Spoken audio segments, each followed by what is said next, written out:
पहले हेडिंग बनाइएगा और हेडिंग लगाइएगा। डालिए हेडिंग, नए पेज से नए नोट्स बनाएं। शुरुआत करते हैं और पहली हेडिंग के साथ प्रकाश। तो सबसे पहले हम समझते हैं कि प्रकाश क्या है। क्लियर है? तो अगर आप इसको देखें तो प्रकाश वह कारक है जिसकी सहायता से हम वस्तुओं को देखते हैं। आई बात समझ में? तो हम यहाँ से कोई भी कहे कि प्रकाश क्या है, हम ये भी कह सकते हैं कि हालांकि प्रकाश एक ऊर्जा का भी स्रोत है, तो यहाँ से हम ये भी कह सकते हैं कि प्रकाश वह कारक है जिसकी सहायता से हम देखते हैं। क्लियर? इसके सहायता में और इसके साथ साथ हम कोई भी और भी शब्द लिख सकते हैं। जैसे हम देखें तो वास्तव में प्रकाश जब वस्तुओं से टकरा हमारी आंखों तक पहुंचता है तब हम कोई भी वस्तु देख पाते हैं। ऐसा नहीं है कि बेटा कि जितनी चीज़ें हमको दिखाई दे रही हैं केवल उतनी ही चीज़ें हैं, बहुत सारी चीज़ें होती हैं, लेकिन हम केवल देख किसको पाते हैं, जिससे क्या होता है कि प्रकाश जो है, आप इस चीज़ को समझ के चलेंगे कि प्रकाश जब वस्तुओं से टकराता है और हमारी आंखों पर परिवर्तित होकर जब वो किरण जाती है तो कोई भी वस्तु हम देख पाते हैं। अन्यथा क्या हो कि हम कोई भी वस्तु ना देखने पाएँ। यानी कि कोई चीज़ हमको दिखाई देती है, इसका मतलब ये है कि हमारी आंखों तक प्रकाश गया, वहाँ से टकराकर वापस आया तो हमने उस वस्तु को देखना शुरू किया। देखिए, आप ज़्यादा सोचा विचारी नहीं करिएगा, ये प्रॉपर से नोट्स बनवाए हैं, इन नोट्स को प्रॉपर बनाते चलिएगा। क्लियर है? ओके, अगली हेडिंग डालेंगे प्रकाश के गुण। तो प्रकाश के गुण क्या हैं? देखें, प्रकाश सरल रेखा में गमन करता है। देखिएगा, प्रकाश जो है वो सीधी रेखा में चलता है। इसका एग्जाम्पल आपने अगर देखें तो आप इसका एक्सपेरिमेंट आप छोटी क्लासों में कभी पढ़े हों, 6-7 के एनसीईआरटी किताब में दिया गया है। एक एक्सपेरिमेंट कराया गया है कि एक पाइप से इधर कोई एक मोमबत्ती जला दी गई है, ठीक है, मोमबत्ती लगा दी गई है, और अगर कोई भी आप यहाँ से देखो तो दिखाई दे रहा है। अगर यही पाइप को क्या करना है, थोड़ा सा टेढ़ा कर दें और तब देखो तो ये मोमबत्ती नहीं दिखाई देगी। तो इस बात का प्रमाण, इस बात से क्या प्रमाण मिलता है? इस बात से ये प्रमाण मिलता है, इस बात से ये सिद्ध होता है कि प्रकाश जो है वो सीधी रेखा में गमन करता है। तो प्रकाश का एक गुण तो हम ये याद रखेंगे, क्या, कि प्रकाश सीधी रेखा में गमन करता है। दूसरी बात यह है कि प्रकाश विद्युत चुंबकीय तरंग है, इसलिए इसे संचारण के माध्यम की आवश्यकता नहीं पड़ती है। यानी का हालांकि इसमें इसके जब गुण में बताया जाता है कि प्रकाश के अंदर 2 गुण होते हैं, कोई इसमें कई बार हमको पार्टिकल नेचर के दिखाई देते हैं इसके अंदर गुण, और कई बार इसमें वेव नेचर भी दिखाई देता है, यानी का तरंग के भी दिखाई देते हैं। कई बार ये साबित होता है कि इसमें कण के माध्यम, जैसे कण चलते हैं उस तरीके से चले। तो प्रकाश चुंबकीय तरंग, विद्युत चुंबकीय तरंग है, इसलिए इसे संचारण के लिए माध्यम की आवश्यकता नहीं पड़ती है। तो इसका हम एक पॉइंट ये भी याद रखेंगे। ठीक है, नॉर्मली अगर आप ध्यान से समझें तो इस चीज़ को, तो प्रकाश की चाल यानी का सबसे अधिक किस्म होती है, तो सबसे अधिक होती है निर्वात में। निर्वात का मतलब जहाँ पर हवा वगैरह कुछ भी ना हो, बिल्कुल खाली हो, वहाँ पर कितनी होती है, तो ये याद रखेंगे 3 × 10⁸ मीटर पर सेकेंड, यानी का इस गति से प्रकाश चलता है। तो प्रकाश की ये चाल अच्छे से हम लोग याद कर सकते हैं कि प्रकाश की चाल क्या है। क्लियर? ओके, अगला हेडिंग डालिएगा आप सभी लोग को, प्रकाश के स्रोत यानी का source of light, light source. तो प्रकाश के स्रोत क्या क्या हैं आप देखिएगा। तो हम कह सकते हैं कि जिस वस्तु से प्रकाश निकलता है उसे प्रकाश स्रोत कहा जाता है। यानी का कोई भी चीज़ हुई जिससे प्रकाश निकलेगा वो उसका क्या कहलाएगा, स्रोत कहलाएगा। अब प्रकाश निकलेगा तो क्या कहलाएगा, प्रकाश का स्रोत कहलाएगा। ठीक है, पानी का स्रोत कहते हैं, यानी कि जिस चीज़ से पानी निकलता है उसे पानी का स्रोत कहते हैं। रुपए का स्रोत, जिस चीज़ से रुपया है वो रुपए का स्रोत हो गया। इसी तरीके से जिस चीज़ से प्रकाश आता है वो किसका स्रोत होता है, प्रकाश का स्रोत होता है। अब प्रकाश के स्रोत होते कितने हैं, तो प्रकाश के स्रोत 2 होते हैं, एक होता है प्राकृतिक स्रोत और एक होता है मानव निर्मित स्रोत। तो हम यहाँ पर कह सकते हैं, यानी कि जो प्रकाश के स्रोत हैं, प्रकाश कितने तरीके से हम तक आता है, 2 तरीके से आता है। एक तो प्राकृतिक है, यानी कि अपने आप प्राकृतिक से जो चीज़ प्राप्त होती है, तो ऐसा स्रोत यानी का प्रकाश का ऐसा स्रोत जो प्राकृतिक होता है और एक ऐसा स्रोत जो मानव निर्मित होता है। तो यहाँ से भी देख सकते हैं। ठीक है, अगर उदाहरण की हम बात करें तो यहाँ से समझ सकते हैं कि जो भी सूर्य है, तारे हैं, ये कैसे हो गए स्रोत, ये हो गए प्राकृतिक स्रोत। क्लियर है? तो इस चीज़ को भी हम लोग याद रखेंगे। नेक्स्ट अगर देखें तो मानव निर्मित स्रोत कौन कौन से होते हैं, तो देखें वहाँ पर मोमबत्ती होता है, लैंप हो गया, दिया हो गया, बल्ब हो गए, ये सब क्या हो गए बेटा, ये सब हो गए मानव निर्मित स्रोत। तो इस तरीके से हमारे स्रोत भी क्लियर होते हैं कि स्रोत कैसे हैं।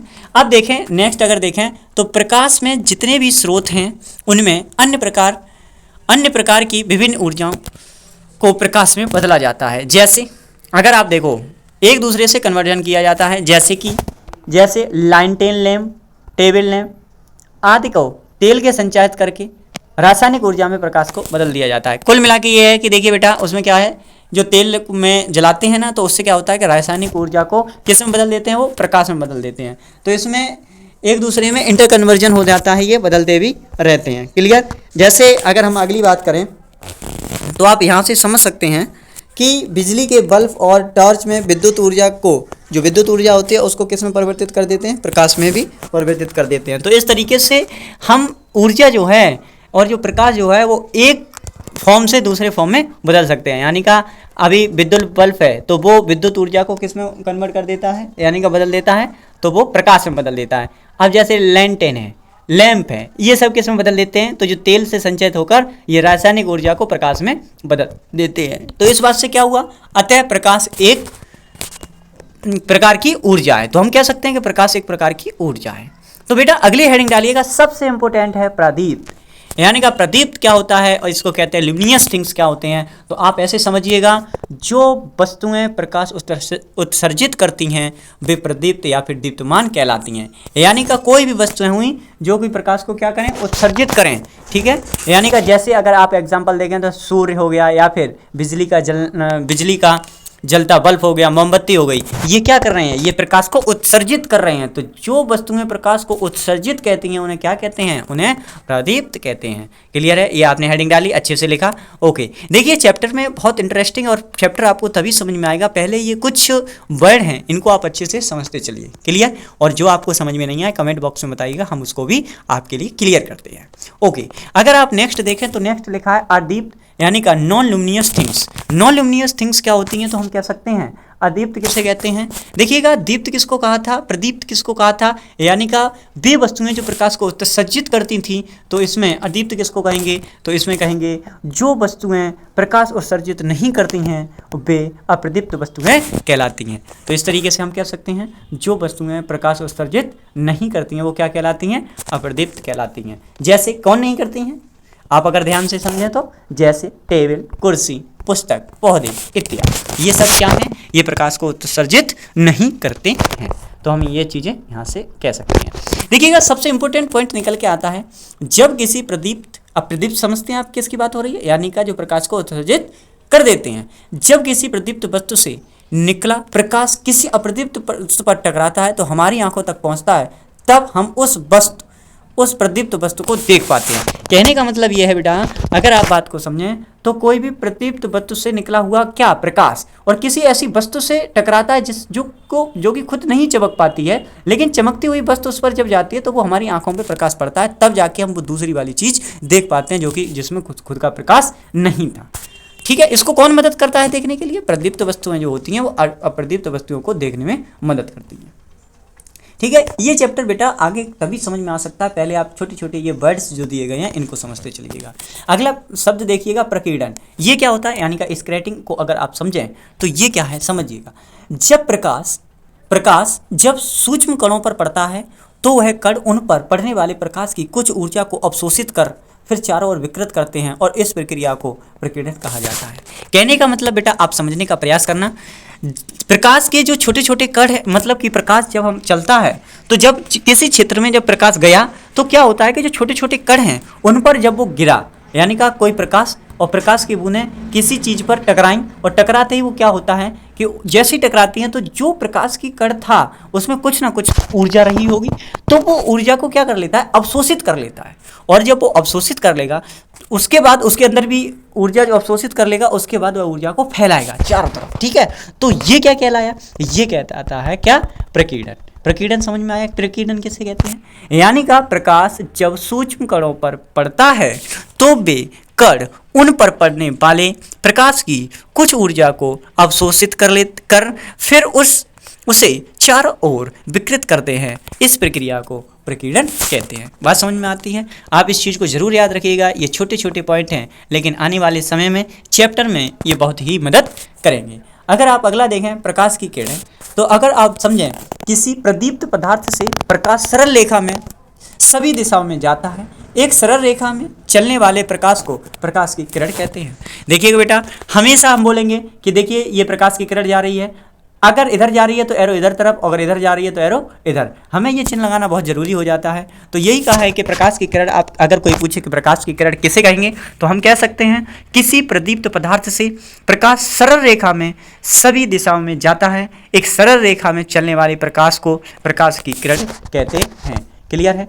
ओके, नेक्स्ट पॉइंट देखें, किरणकुंज। अगर आप समझें किरणकुंज यानी का बात कर रहा हूं बीम की, बीम किसे कहते हैं यानी का किरणकुंज किससे कहते हैं, तो आप यहां से समझें प्रकाश की किरणों के समूह को प्रकाश का किरणकुंज कहा जाता है। कहने का मतलब बहुत ज़्यादा बंडल होते हैं ना, एक किरण अगर आप समझें, एक किरण, दो किरण, तीन किरण, चार किरण, पांच किरण, अगर इसके जो बंडल पूरा को अगर हम बोले तो क्या कहेंगे, किरणकुंज कहेंगे। यानी का पूरे बंडल को क्या कह दिया, किरणकुंज। एक था तो क्या कह दिया, प्रकाश की किरण एक थी, और प्रकाश की किरण बहुत ज़्यादा हो गई तो उसको क्या कह दिया, किरणकुंज कह दिया। क्लियर रहेगा? तो इसको हम कह सकते हैं कि प्रकाश की किरणों के समूह को क्या कहते हैं, प्रकाश का किरणकुंज कहते हैं। मुख्यतः किरणकुंज 3 प्रकार की होती हैं।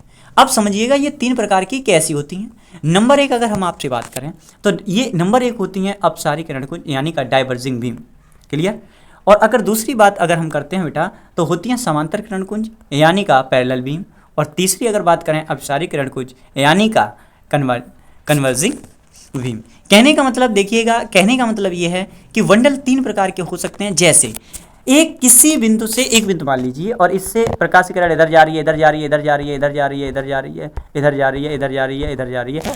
ठीक है, एक ये हो गया। एक क्या हुआ कि प्रकाश की किरण समांतर, एक दूसरे के समांतर है। और तीसरा ये भी हो सकता है इधर से आ रही है, यहाँ इस पे रुक रही है, इधर से आकर भी इस पे रुक रही है, इधर से आकर भी इधर से रुक रही है, इस पे आकर भी इधर से रुकती है। तो इस तरीके को इसको क्या करते हैं, डिफाइन 3 तरीके से किया गया। समझ गए होंगे आप? जैसे आप अगली हेडिंग डालिएगा, अपसारी किरणकुंज किसे कहते हैं। तो समझिएगा ये है, आप इस चित्र से समझ सकते हैं और आप समझिएगा। हेडिंग डालते हैं अपसारी किरणकुंज यानी का डाइवर्जिंग बीम किसे कहते हैं। तो यहाँ से कह सकते हैं कि इस प्रकार की किरणकुंज में प्रकाश की किरणें एक बिंदु स्रोत से निकलकर फैल जाती हैं। यानी का किसी एक बिंदु से और चारों तरफ निकलकर फैल गई तो ये क्या कहलाई, ये अपसारी किरणकुंज कहलाई। तो आप इस चीज़ को याद रखिए। क्लियर है? यानी का डाइवर्स हो गई कि नहीं हो गई, डाइवर्स अपसारी का मतलब इधर उधर फैल गई। एक बिंदु से अलग अलग दिशाओं में किरणों का फैलना, एक ही बिंदु से जाएं तो वो क्या कहलाती हैं, अपसारी कहलाते हैं यानी का डाइवर्जिंग बीम कहलाती हैं। क्लियर रहेगा? दूसरा आता है समांतर। तो समांतर को अगर आप देखें तो हम समांतर को कह सकते हैं कि यानी का पैरेलल बीम। ऐसी किरणकुंज यानी का ऐसी बीम ऑफ लाइट यानी का ऐसी किरणकुंज में प्रकाश किरणें एक दूसरे के समांतर चलती हैं यानी का एक दूसरे के पैरेलल जा रही हैं। देखिएगा ये एक दूसरे के पैरेलल जा रही हैं कि नहीं जा रही हैं। अगर ये एक दूसरे के पैरेलल जा रही हैं तो ऐसी प्रकाश की किरणें क्या कहलाएंगी, यानी का समांतर किरणकुंज कहलाएंगी। किरणकुंज क्यों कहला रही हैं, क्योंकि एक नहीं है, यहाँ पर बंडल है, बहुत सारी किरणें इसलिए कहलाती हैं। ठीक है, अगला पॉइंट देखें, बहुत अधिक दूरी पर स्थित प्रकाश स्रोत जैसे सूर्य से आती किरणकुंज को समांतर किरणकुंज माना जाता है। यानी कि जिसका हमको अंदाजा नहीं, बहुत दूर से आ रही हैं तो ऐसा माना जा रहा है कि प्रकाश की किरण समांतर चल रही हैं, वरना एक बिंदु से निकलकर फैल जाती हैं तो वो कहलाती हैं अपसारी, और अगर जाके सब एक ही बिंदु पर मिल जाती हैं तो वो कहलाती हैं अभिसारी। क्लियर है? अगली हेडिंग डालिएगा बेटा, अभिसारी किरणकुंज यानी का कन्वर्जिंग बीम। इस प्रकार के किरणकुंज में प्रकाश की किरणें एक बिंदु पर आकर मिलती प्रतीत होती हैं, अतः ऐसे किरणकुंज में किरणों के बीच की दूरी घटती है। आपको इस डायग्राम से समझ में आ गया होगा कि क्या कह रहा हूँ। अपसारी यानी का एक ही बिंदु से निकलकर अलग अलग दिशाओं में प्रकाश फैलता है। क्लियर है? और अभिसारी यानी का सभी प्रकाश एक ही बिंदु पर मिलता है और एक दूसरे के समांतर इस तरीके से ये चलता है। तो आप इस चीज़ को भी तैयार कर सकते हैं क्या है। ओके, तो हम आज के लिए इतना ही रखते हैं। शुरुआत इस चैप्टर की कर दी है, बाकी के आप बताइएगा कमेंट बॉक्स में कैसा लगा, और ये भी ज़रूर बताइएगा कि चैप्टर मुझे ये कराना चाहिए या नहीं कराना चाहिए। तब तक के लिए बेटा बहुत बहुत धन्यवाद। चैनल को लाइक सब्सक्राइब और ज़रूर करें।